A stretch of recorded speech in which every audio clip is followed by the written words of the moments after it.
سورہ آل عمران آیت نمبر 19۔ آپ حضرات کے پاس پیج نمبر ہے 21۔ اعوذ باللہ من الشیطان الرجیم، بسم اللہ الرحمن الرحیم۔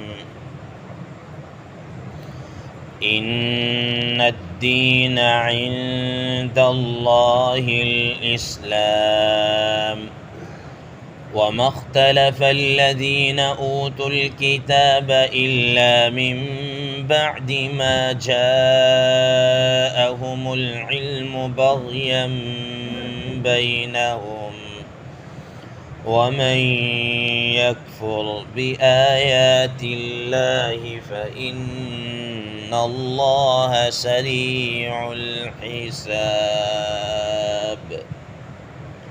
صدق اللہ العظیم۔ اللہم صل علی محمد النبی الأمی وعلی آلہ وسلم تسلیما کثیرا کثیرا۔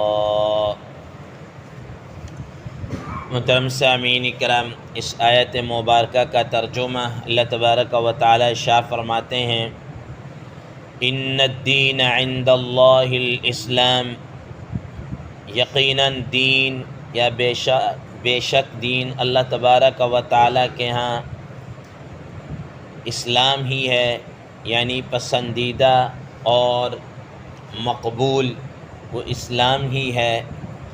وَمَا اخْتَلَفَ الَّذِينَ أُوتُوا الْكِتَابَ، اور اہل کتاب نے اختلاف نہیں کیا، إِلَّا مِن بَعْدِ مَا جَاءَهُمُ الْعِلْمُ، مگر جب ان کے پاس علم آ چکا، علم آ جانے کے بعد انہوں نے اختلاف کیا، بغیم بینہم، آپس میں سرکشی کرتے ہوئے، ضد کرتے ہوئے، ومن یکفر بآیات اللہ، اور جو شخص اللہ تبارک و تعالیٰ کی آیات کا انکار کرے گا، فإن اللہ سریع الحساب، تو بے شک اللہ تبارک و تعالیٰ جلد حساب لینے والے ہیں۔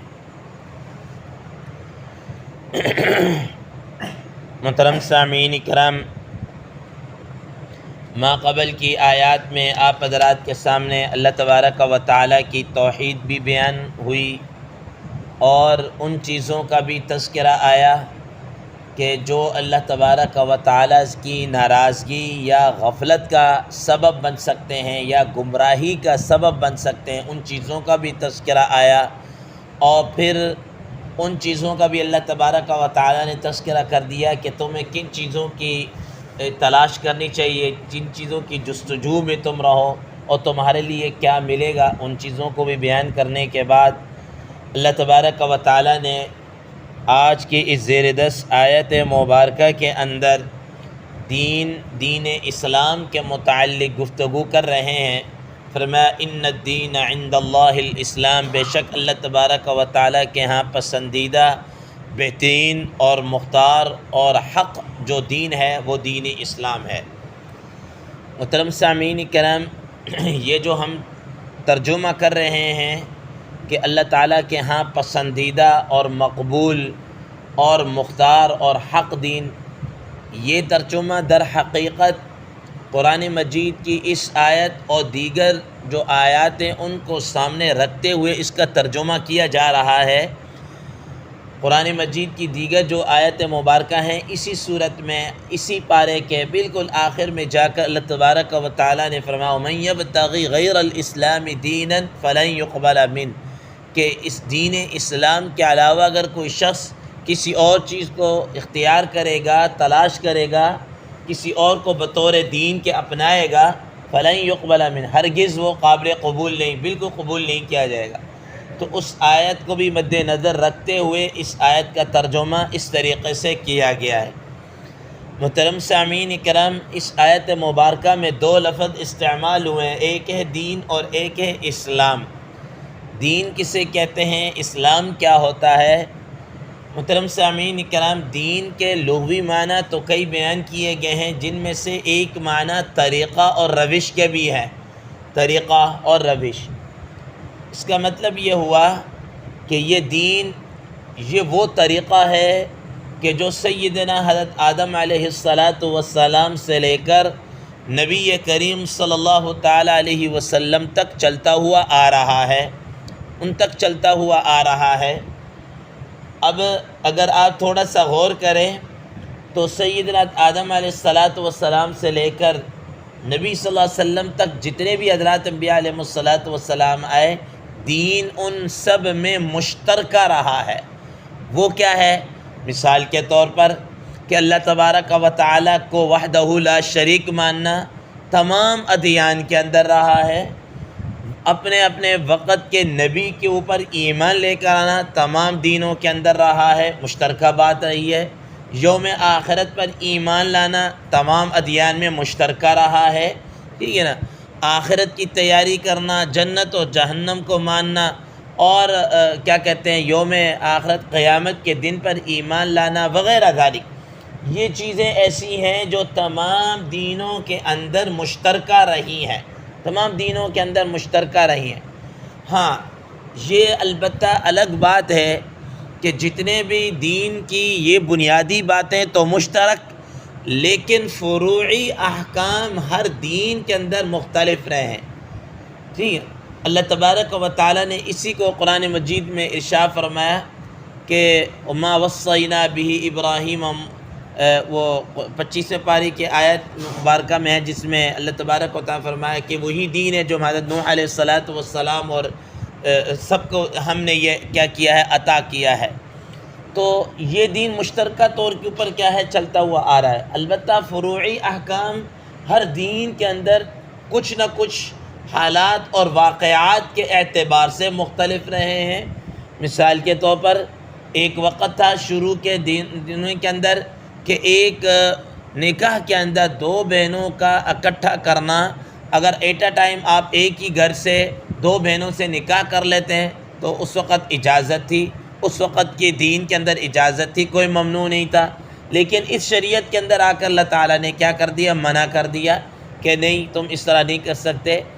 یا مثال کے طور پر کہ کچھ چیزیں ایسی تھیں کہ یہود پر حرام تھی، نصارہ پر حلال تھی، کچھ چیزیں ان پر حلال ان پر حرام، کچھ چیزیں ایسی ہیں کہ جو یہاں شریعت کے اندر آ کر جناب والا وہ کیا ہو گئی، حرام ہو گئی، کچھ حلال ہو گئی۔ یہ فروعی اور احکامات ہیں، یہ ہر دین کے اندر حالات اور واقعات کے مطابق اللہ تبارک و تعالیٰ نے تبدیلی کی، لیکن جو چیزیں مشترکہ تھی وہ ساری کی ساری ایک ہی رہی۔ دوسرے نمبر پر لفظ ہے اسلام۔ اسلام کا معنی ہوتا ہے اپنے آپ کو سپرد کر دینا، فرما برداری اختیار کرنا، اطاعت اختیار کرنا۔ محترم سامعین کرام، اس کا مطلب یہ ہوا کہ اگر ہم اس کے عام معنی کے اندر یہ بات لیں تو اس کا مطلب یہ ہے کہ ہر نبی جو اللہ تبارک و تعالیٰ کی طرف سے احکامات کو لے کر آیا ہے، اس کی اطاعت کرنا، فرما برداری کرنا، یہ اسلام ہے، یہ اسلام ہے۔ تو عمومی معنی کے اندر ہر وقت کے نبی کی جو امت تھی، جو ان پر ایمان لے کر آئے، وہ مسلمان تھے، وہ مسلمان تھے۔ یہی وجہ ہے کہ آپ قرآن مجید میں دیکھ لیجئے، حضرت نوح علیہ السلام کے متعلق آتا کہ ان اکون من المسلمین، میں مسلمانوں میں سے ہو جاؤں۔ حضرت ابراہیم علیہ السلام نے بھی اسی معنی کے اندر فرمایا کہ ربنا وجعلنا مسلمین لک ومن ذریتنا امتا مسلمۃ لک، ہم آپ کی اطاعت اور فرما برداری کے اندر آنا چاہتے ہیں، اور ہمیں ایسی ایک اولاد ہمیں عطا فرما جو آپ کی اطاعت اور فرما برداری کے اندر چلتے رہیں۔ اسی طریقے سے حضرت عیسیٰ علیہ السلام کے جو حواریین تھے، انہوں نے بھی یہی بات کی، واشہد بأننا مسلمون، کہ ہم کیا ہے، مسلمان اطاعت کرنے والے۔ تو اس معنی کے اندر ہر دور کے ہر نبی کے اوپر جن لوگوں نے جو ایمان لے کر آئے، اسلام کو قبول کیا، وہ در حقیقت اس وقت کے کیا تھے، مسلمان تھے۔ اور اب چونکہ نبی کریم صلی اللہ تعالیٰ علیہ وسلم کی نبوت کا زمانہ ہے، تو اب خاص طور پر یہ اسلام اور مسلمانوں کا یہ لقب صرف اور صرف ان لوگوں پر اب بولا جاتا ہے کہ جو نبی کریم صلی اللہ تعالیٰ علیہ وسلم پر ایمان لے کر آئے اور جو اللہ تبارک و تعالیٰ نے ان پر شریعت اور احکامات کو اتارا اس کو قبول کر رہے ہیں، وہی کیا ہے؟ اسلام ہے، وہ اسلام ہے۔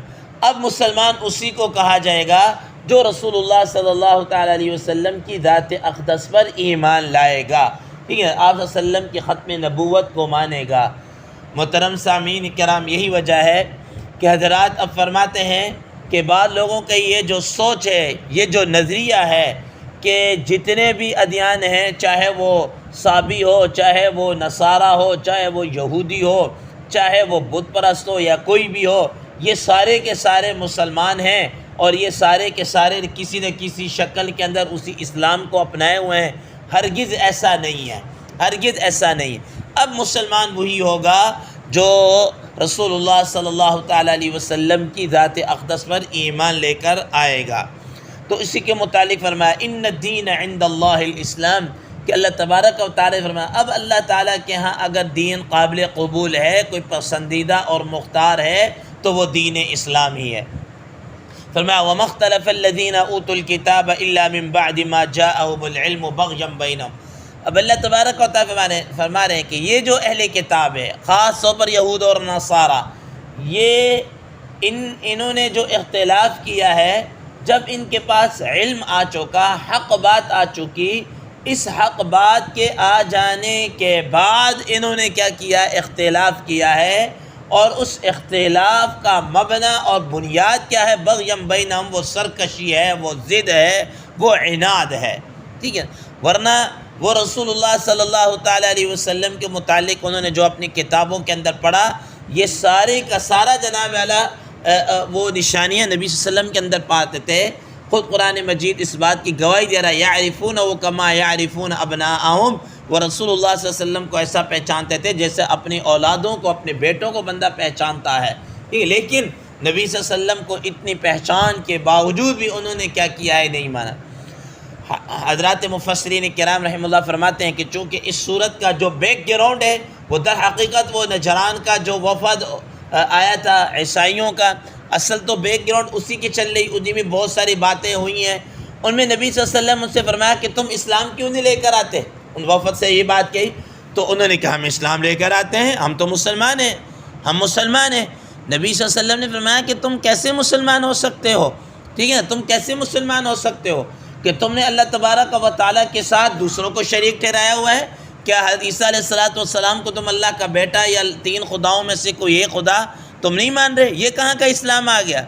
اسی طریقے سے تم جناب اعلیٰ وہ کیا کہتے ہیں بت کی پوجا کرتے ہو، یہ جو صلیب ہے تم اس کی پوجا کرتے ہو، اور حدیث مبارکہ کے اندر صلیب کو بھی بت کہا گیا ہے، ٹھیک ہے، تم اس کی کیا ہے؟ پوجا کرتے ہو۔ تمہارا نظریہ یہی ہے کہ حضرت عیسیٰ علیہ السلام کو سولی پر کیا لٹکا دیا گیا ہے، تو یہ کہاں کا اسلام ہے؟ اسی طریقے سے تم لوگ خنزیر کو حلال سمجھتے ہو، خنزیر کو استعمال کرتے ہو، حالانکہ حضرات مفسرین کرام رحمہ اللہ فرماتے ہیں کہ سیدنا نوح علیہ السلام کی شریعت سے لے کر نبی صلی اللہ علیہ وسلم کی شریعت تک سب کے اندر یہ خنزیر کیا ہے؟ حرام رہا ہے۔ تو فرمایا کہ تم اس کو حلال کرتے ہو، یہ کہاں کا جناب والا یہ اسلام ہے؟